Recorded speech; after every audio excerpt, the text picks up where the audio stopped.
Hello, I'm Ginger Healy. I'm the Parenting Director of the Attachment and Trauma Network. I'm an LCSW therapist, and most importantly, I am a mom to 4 kids.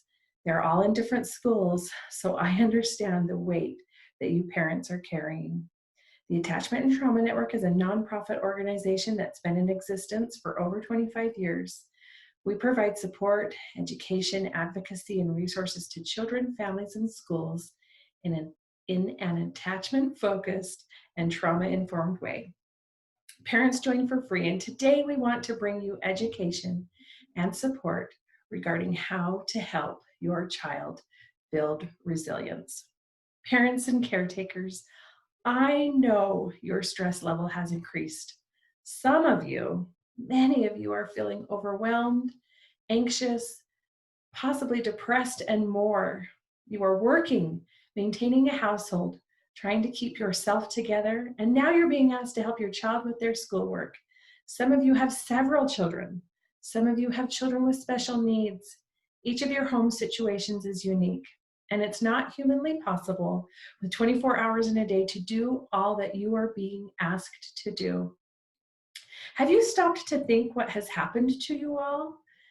You and your children were sailing on a boat. It was a beautiful day, and the boat sprung a leak. The captain of the boat said, I think we're going to have to abandon ship, but don't worry. Here's a life jacket. Go ahead, just swim to shore with your children. We'll come and get you in another boat. I'm not sure when.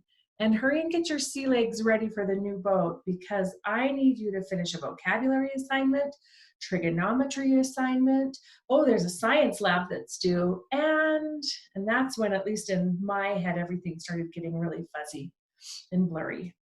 I don't know how to swim.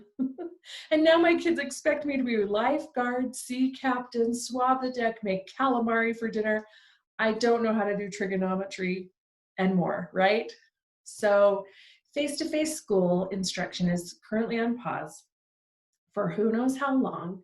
Schedules have changed, and there is grief and loss associated with this pandemic. Some of you have been physically ill with the virus. Some of you have been sick with worry, fear. Some of you have lost loved ones. Some of you have lost jobs, financial security. Some of you have several children to take care of, and you are a single parent. I could go on and on. And please know, this is not a comparison. This is acknowledgement of the grief and loss. You have all lost something.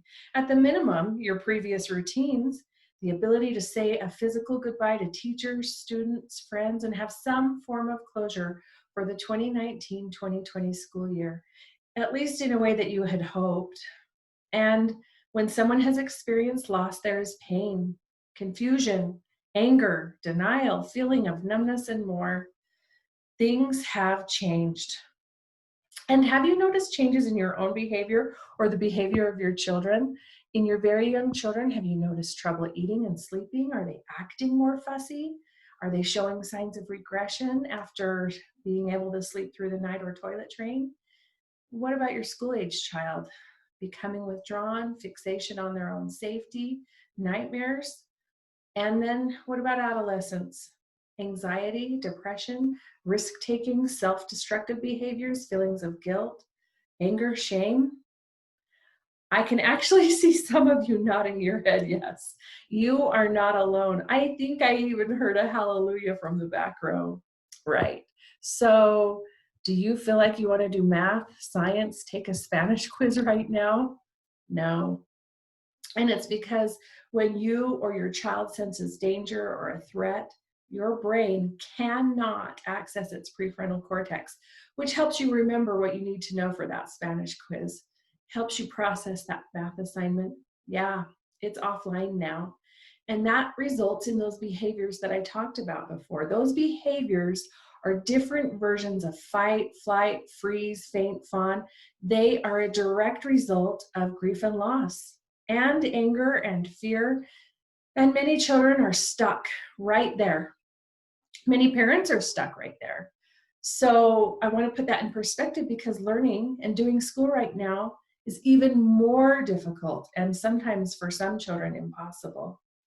And I just want to express my heartfelt feelings of empathy for all of you. I mentioned I had 4 kids in 4 schools. I get it. I feel for us all. I'm right there with you. This is really hard.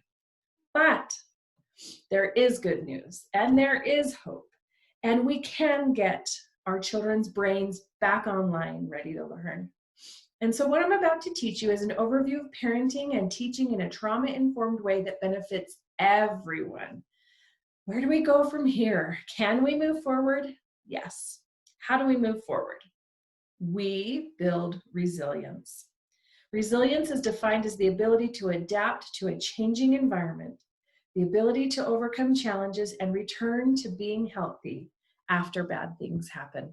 Resilience can also be viewed as the ability to bounce back, recover, move forward, blooming out of tragedy, out of difficult situations, and becoming stronger because of it.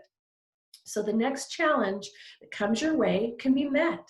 And resilience isn't just for tragedies, it can apply to everyday challenges. Dr. Donald Volpita states that resilience can also be termed bouncing forward. I love that because resilience is a skill that helps children learn coping and how to find solutions to problems. It's a skill that's even more valuable and empowering for kids that have difficulty learning or think differently. Creates opportunities for them to build skills for working on weaknesses, gaining new strengths, and it can help children build self-awareness and self-advocacy and help them develop new strategies and tools for solving problems. And it can help boost motivation and self-esteem. Well, doesn't that sound like a skill that's important not only for us getting through not only just this pandemic, but through our everyday lives, for the rest of our lives. And I have some even better news. If you only come away with one thing from this webinar today, here it is. The single most common factor for children who develop resilience is at least one committed, stable relationship with a supportive parent, caregiver, or other adult. I'm going to repeat that. The single most common factor for children who develop resilience is at least one stable, committed relationship with a supportive parent, caregiver, or other adult.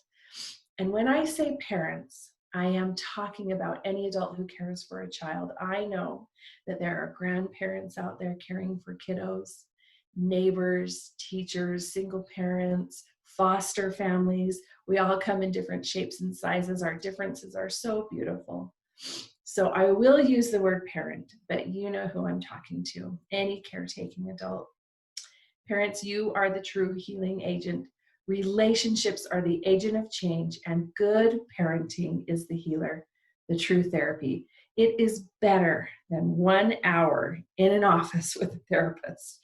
The importance of your interactions with your child cannot be underestimated. No one can heal from this difficult situation in isolation. We're just not wired as human beings to be isolated. We are wired to connect. So, does that make you feel like you're an essential worker? You are very needed. And parents, it's because you are with your child more than anyone else. You have the ability to teach your child resistance so that when this is over and new challenges come, your child can handle anything that is thrown their way. And if you were not taught this, that's okay too. We can learn. Our brain is plastic. It's called neuroplasticity. It grows, it changes throughout our whole life, and there is so much hope in that. We will heal and change together. So we're going to discuss a lot of specific strategies in a follow-up webinar, but the most thing I want you to know today is that you're already building resilience in you and your child because you are listening to this webinar and you're open to learning new things. You're modeling that resilience. So for now, that is good enough. We call it good enough parenting. We're not going to solve everything right now. We're not going to make everything perfect right now. We are just going to make an effort and move forward. And just having that one caring adult gets them on that path to resilience. So I know that some of you have felt a little pressure when I said, one caring adult. I don't want you to feel pressure. I don't want you to get overwhelmed. You're not alone. You don't have to do this alone. Just because one caring adult does make that difference, it doesn't mean you have to always be that one caring adult and then all the pressure's on you. You are not alone, okay? You don't have to do this by yourself. There are a lot of resources available to help you. There's support online and support in person when possible. Friends, family, teachers, schools, community resources, the Attachment Trauma Network. We have support groups and a lot of educational resources. We're here to be a guide. I'm going to end with mentioning self-care because, and I know you know this, but it is worth repeating. You cannot fully help your child unless you are okay. So I want you to take care of yourself. I want you to make your needs also a priority. And we'll discuss that more later, but I want you to find a way. And I'll end with one more thing. There is no rush to resilience. It takes time because it is hard, but it is worth it. So I just, the situation we are in, it is exhausting. It's draining. It's a marathon. And I don't know about you, but I haven't trained for any marathon, whether it be 26.2 miles or teaching my children for however long this goes on. It's a marathon that we haven't trained for. So we're just going to start. We're just going to keep going. We're not going to get first place. We don't need to get any medals. We just need to get on the path and head forward. There's no rush to resilience. So in the meantime, take care of yourself so that you can be available to your child. Just remember, it's okay to make mistakes. Mistakes are great. We learn from mistakes. We teach and model to our children what to do after the mistakes are made. So I'm giving you permission to make a lot of mistakes, to try, to fail, to get up again, keep going. I cannot wait to share more information with you in our next webinar. So tune in for that. Thank you for listening.